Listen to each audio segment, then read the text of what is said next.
El emperador abandona Bruselas. Carlos V ha comunicado a los frailes jerónimos su intención de retirarse en el monasterio de Yuste. Desde su desembarco en Laredo, el emperador ha soportado las inclemencias del tiempo, así como la dura orografía del paisaje. Moriré de viejo, con paños calientes y postrado en una cama. A esto se unen los problemas de salud y sus constantes obsesiones que no puede dejar atrás. ¡Fuera de Castilla, extranjero! ¡Fuera! Tras partir de Bruselas, el 8 de agosto de 1556, Carlos V y su séquito penetran en la actual Extremadura, el 10 de noviembre, 3 meses después. Veo a los monjes jerónimos tensos. Disienten y discuten sobre quién ha de quedarse en el monasterio y quién ha de ir a otra parte a mi llegada. Hay 2 bandos entre ellos.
Lo que podría echar de menos ya lo llevaba él.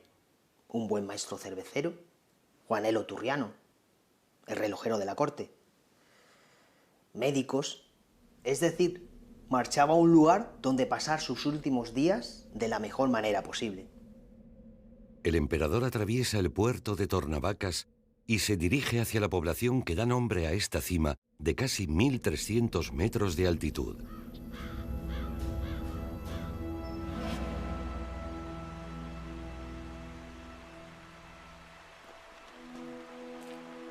La tarde se echaba sobre el séquito que hace una parada a los pies del río Jerte, donde unos jóvenes pescaban truchas.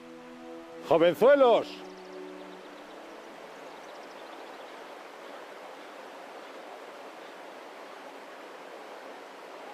¿Pueden traernos unas truchas para servir al emperador? Este episodio fue recogido por los secretarios de Carlos V. Por todos era conocido el apetito insaciable del César. Y más cuando se trataba de pescado de estas aguas cristalinas. Aquí tiene. Bien. Que hoy abundan. Muchas gracias. Carlos V degustó aquellos salmónidos frescos en la cena, ya en la localidad de Tornavacas. A las 7 de la tarde, el séquito hace su entrada en el pueblo cacereño. Tornavacas es, en la actualidad, un municipio de algo más de 1.100 habitantes que se levanta a los pies de la Sierra de Gredos. Aquí nace el río Jerte, que da nombre a todo el valle. Carlos eligió este pueblo porque pertenecía al linaje de los Álvarez de Toledo, entroncado con los condes de Oropesa, fieles servidores del emperador. Los Álvarez de Toledo eran fieles súbditos de Carlos V. No hay que olvidar que el gran duque de Alba, que era consejero del emperador, pertenecía también a esta familia, a este linaje. Por tanto, estamos hablando de una familia con muchísima cercanía al emperador, de gran fidelidad. Tornavacas tiene un diseño medieval que aún hoy se aprecia. A los pies de la calle Real se encontraba la antigua judería. No en vano, esta villa contaba con la categoría de aljama. El municipio está dominado por la iglesia parroquial de la Asunción del siglo XVI. El templo se erige muy próximo a la calle Real por la que pasó la comitiva de Carlos V. El emperador pernoctó la noche del 11 de noviembre en esta casa, propiedad del escribano Juan Méndez de Ávila, hombre de confianza de los Álvarez de Toledo. Aquí se habilitó una pequeña estancia con una humilde capilla para sus oraciones.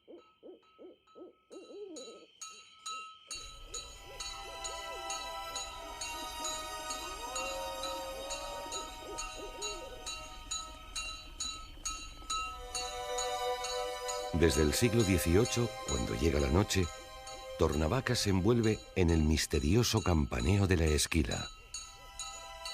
El toque de ánimas se lleva a cabo para que las almas del purgatorio puedan descansar, aliviadas.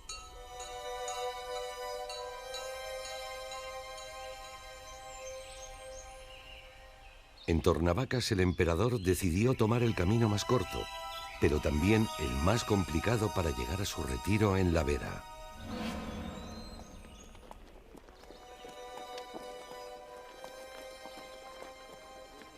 El César, ante la complejidad del ascenso al Puerto Nuevo, llegó a decir: ya no franquearé otro puerto que el de la muerte. A mediados de noviembre de 1556, Carlos V hace entrada en la comarca de la Vera, el Jardín del Edén, un vergel en la hoy Comunidad Autónoma de Extremadura. La Vera está arropada por gredos, por lo que los fríos vientos del norte no penetran en el valle.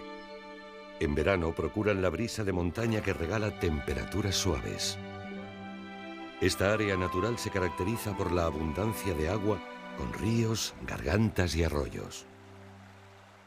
El 12 de noviembre, Carlos V pasa por Aldeanueva de la Vera, situada entre la Sierra de Tormantos y la Peña Negra. El gentilicio del pueblo, Pencones, proviene al parecer de aquellos días en los que Carlos V hizo su entrada. Varios habitantes del pueblo se ofrecieron para portear al emperador por aquellos parajes escabrosos. Cuando llegó la hora del pago, los hombres pidieron tan solo unos pencones de vino, como recompensa por su trabajo, algo que llamó la atención de Carlos V. Aquella anécdota con el emperador es contemporánea a la iglesia de San Pedro Apóstol, el monumento más importante del municipio. Data del siglo XVI. La casa natal del obispo Godoy, importante teólogo de la Escuela de Salamanca, también es uno de los puntos más significativos de Aldeanueva. Verdes vírgenes, de bosques insondables, que un día atravesó el hombre más poderoso de aquellos tiempos. Un recorrido por caminos en los que acompaña el sonido de cascadas y gargantas sorteadas por puentes centenarios.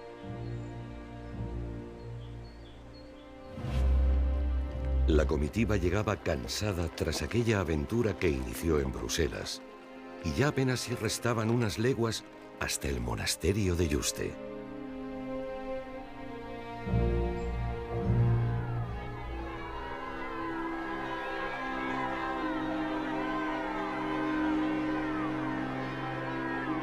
El cenobio aún no estaba listo, y los condes de Oropesa, fieles servidores y amigos intachables, esperaban a los pies de su castillo en Jarandilla de la Vera.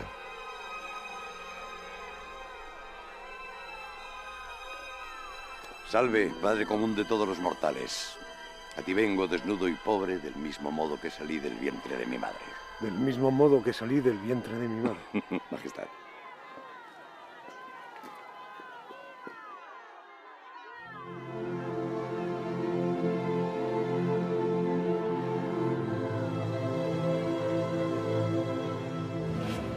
Fernando Álvarez de Toledo y Figueroa fue tercer conde de Oropesa y amigo personal de Carlos V, al que acogió durante 3 meses en su castillo de Jarandilla. Su esposa, Beatriz de Monroy y Ayala, era condesa de Deleitosa, señora de Belvís y Almaraz. Casi los huesos por tan perturbador éxodo.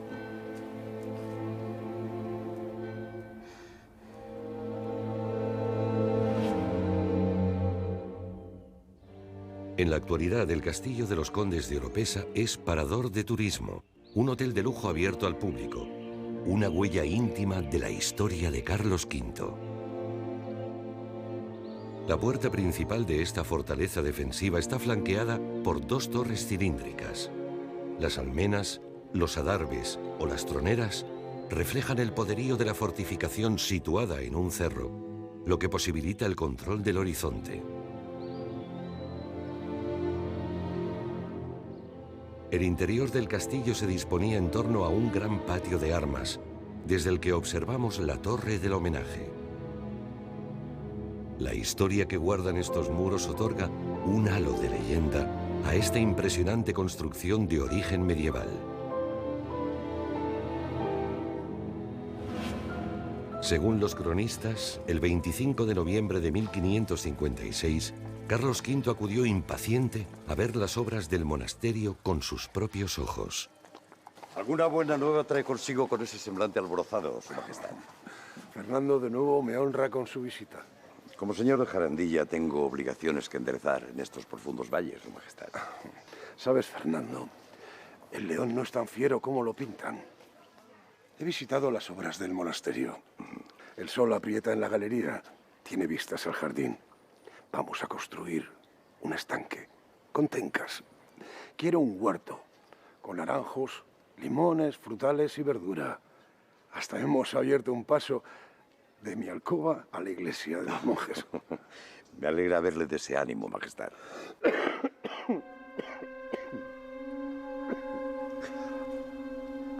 Veo a los monjes jerónimos tensos.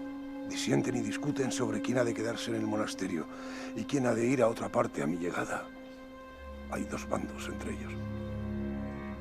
Según su secretario, Martín de Gaztelu, esta fue la impresión que se llevó el emperador. La actitud de los frailes en aquella visita al monasterio le provocó cierto estupor, aunque de ningún modo perdió las ganas por marchar a su paraíso perdido. Carlos había seleccionado a los 38 frailes del monasterio para atender a los servicios religiosos y a la capilla musical. Venían de diferentes conventos. Claro, hay tensiones. No siempre se tiene en el monasterio a un personaje, a un huésped como Carlos V. La actual Jarandilla de la Vera conserva el trazo del pueblo en época de Carlos V. El castillo despunta sobre todo el conjunto histórico del municipio, aunque también cabe mencionar la iglesia de Santa María de la Torre, que antes de ser lugar de culto, fue una fortaleza militar. Entrado el invierno de 1557, a principios de febrero, apenas si quedaban unas horas para que Carlos dejara la que había sido su casa en los últimos 3 meses. Y dije a su majestad, más vale que deje esas aves en el corral y prosigamos la campaña antes de que esos gazmoños nos apaleen. Pero el hambre acechaba en aquellos parajes junto al Elba. Y bien es sabido... Liber fue una campaña difícil, Luis. Fue un episodio épico, Majestad. Pero nos hacemos viejos y la muerte nos vigila insobornable. Y un día entrará en nuestra alcoba sin nuestro permiso, como una furcia.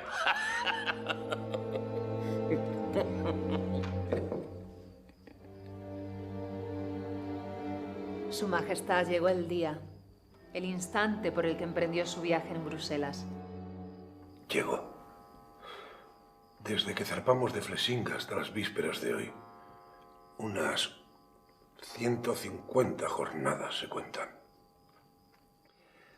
Querida Beatriz, me agrada conversar sobre aventuras añejas, historias que quedaron atrás y recuerdos, gratos recuerdos que contentan mi semblante. Sin embargo, esas remembranzas me narran lo que fui.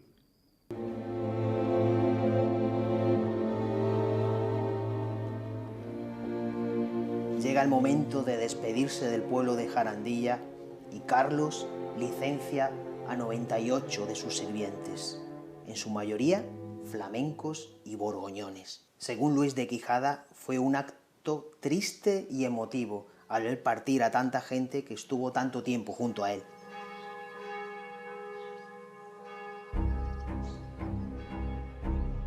El 3 de febrero de 1557 llegó el gran día, su partida a Yuste. La muchedumbre se reunió para decir adiós al emperador. Carlos V se despedía de los vecinos de Jarandilla y de parte de su séquito. Gentes de Jarandilla, mi querido pueblo, fieles súbditos del emperador, soldados, niños y mujeres. Llegué a la vera de Plasencia, entrado el otoño, y es entrado el invierno cuando llega el momento de la despedida de este pueblo. Un pueblo que da sin esperar nada a cambio. Beatriz, permíteme, sin ser impertinente, que ponga en duda este viaje hacia el monasterio. Querido esposo, fue una sabia decisión elegir estos parajes de la Vera. Veremos. Llega el tiempo de la despedida. Aunque solo unas leguas nos separarán. Emprendo mi último viaje desde este castillo que mi fiel súbdito, Fernando de Toledo y Figueroa, tercer conde de Oropesa, ha tenido a bien proporcionarme para esta estancia mía. Y hoy, 3 de febrero de 1557, es tiempo de decir adiós a mi séquito, que insobornable me ha acompañado por caminos de piedra y polvo, de nieve y de hielo, de agua y de barro. A la muerte de su mujer, Isabel, Carlos se recluyó en un convento.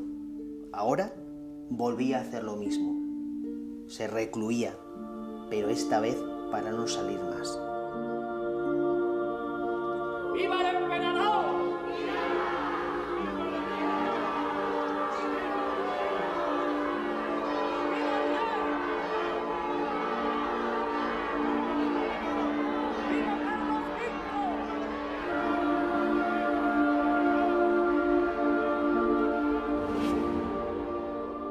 Pocas leguas separaban Jarandilla de la Vera de Cuacos de Yuste. Una distancia que recorremos sorteando escarpadas serranías que acarician las nubes plateadas.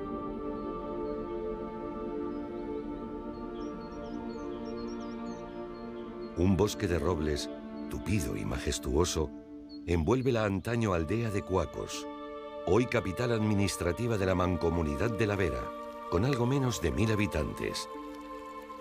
Estas plazas, arropadas por el borboteo del agua o sus callejones laberínticos, cobijan silenciosas epopeyas pretéritas que han pasado a la historia de España. El pueblo fue, y es también en la actualidad, la puerta de entrada al monasterio de Yuste.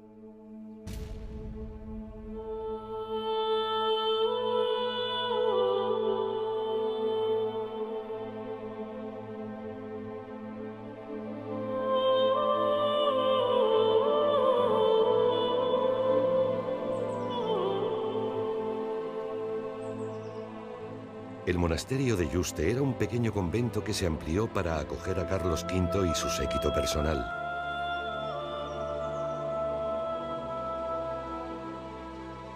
El palacete se levantó adosado a la fachada sur de la abadía. Sus 2 plantas se perciben hoy con nitidez. Carlos V hacía vida en estas estancias y, aunque humildes, no faltaban tapices y cuadros que recordaban a su familia y en especial a su difunta esposa, Isabel de Portugal.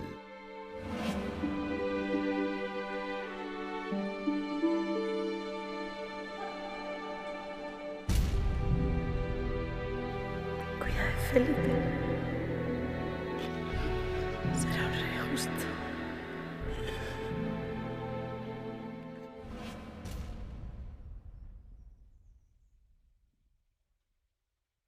La famosa silla de la gota de Carlos V se diseñó explícitamente para él. Los episodios gotosos aparecían con frecuencia y había que buscar un remedio.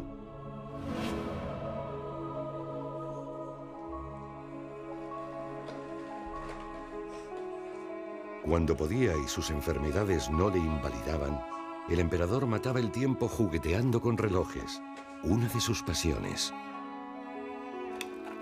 Majestad, os vais a dejar la vista en ello. Es complejo montar ese artefacto. ¿Qué le incomoda? ¡Maldita sea, Juanelo! ¡La gota! ¡La gota! Mandaré llamar a su médico.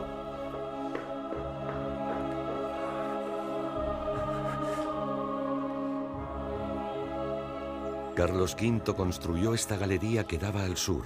El sol batía con fuerza y procuraba la calidez que buscaba el emperador.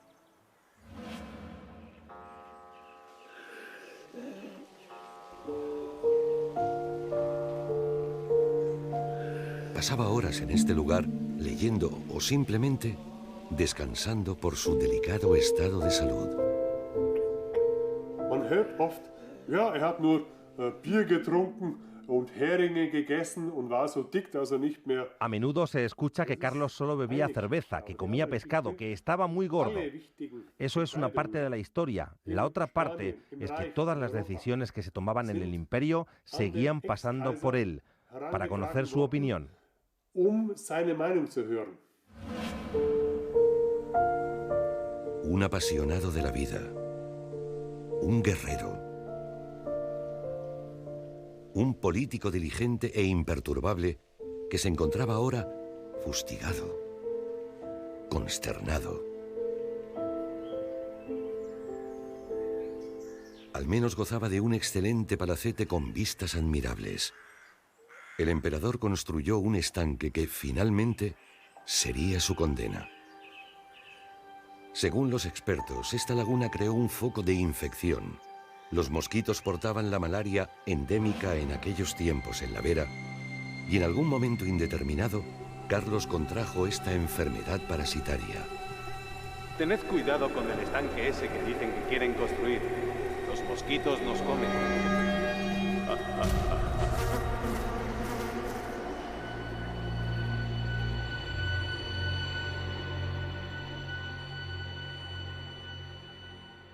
Hoy puede verse la alcoba del emperador. Tenía la peculiaridad de que contaba con un paso directo a la iglesia del monasterio, para poder escuchar misa sin necesidad de levantarse de la cama cuando la salud se resentía.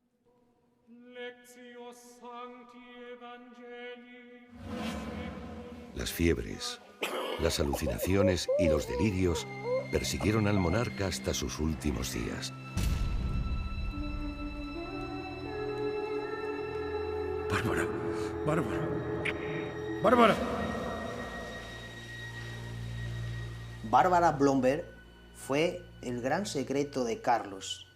Con ella tuvo a su hijo Jeromín, el futuro don Juan de Austria, vencedor en Lepanto, al que Luis de Quijada cuidó y educó en la aldea de Yuste.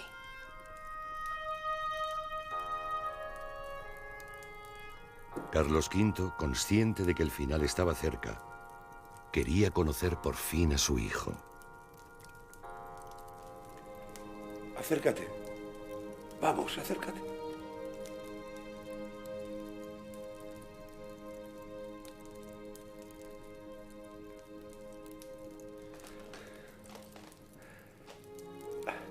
¿Cuántos años tienes?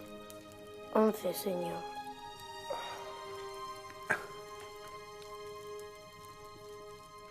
Te pareces a tu madre, hijo.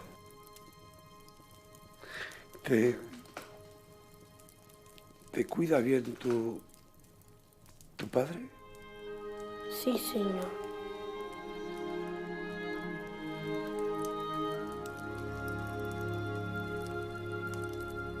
Ese día no reveló que era su padre.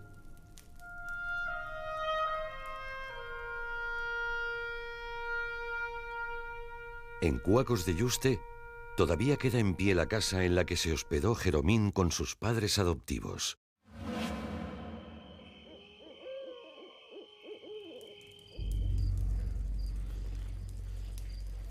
Los días pasaban en el monasterio de Yuste y la expiración del rey viajero se aproximaba lentamente.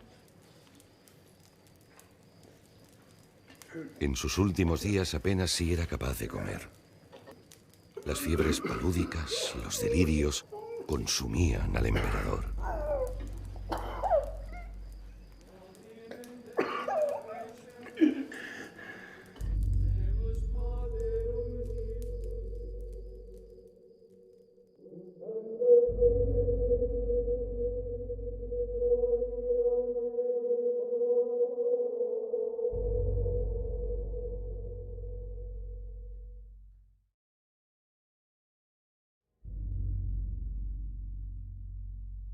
¡Su Majestad!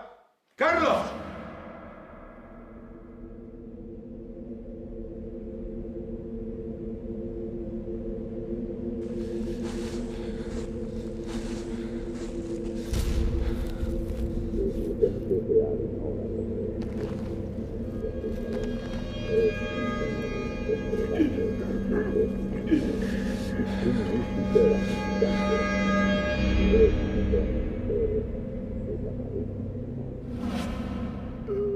Exis narraba, questa era mia, encumodo connoverum infractione panis.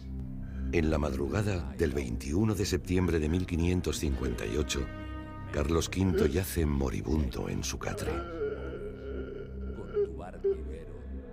Estaba rodeado de amigos como el conde de Oropesa, también Luis de Quijada. Un fraile leía la Pasión de Cristo según San Lucas.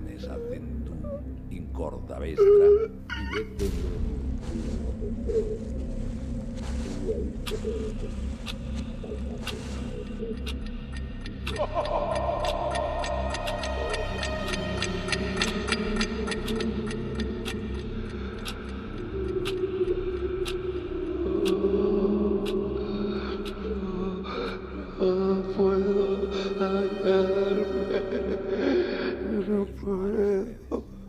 Et cum audicet, ostendis eis manus et pedes.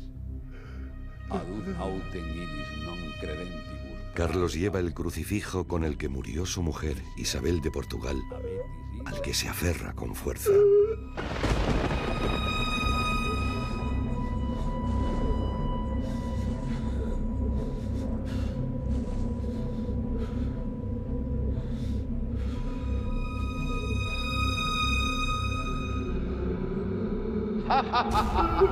Y Jesús decía, Padre, perdónalos, porque no saben lo que hacen.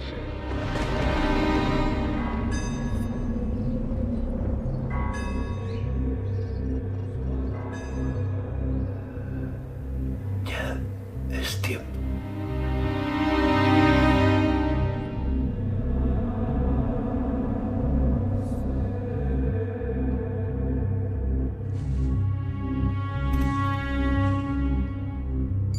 de cierto te digo que hoy estarás conmigo en el paraíso.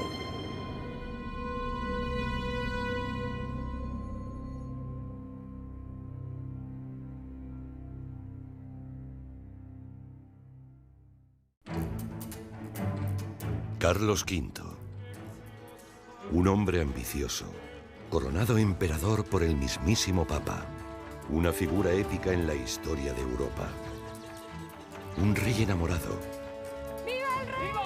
un viajero infatigable cuya huella puede palparse en Italia, España, el norte de África o en el Nuevo Mundo, un monarca de una capacidad estratégica incuestionable, que supo rodearse de los hombres más poderosos de su época para perseguir su sueño.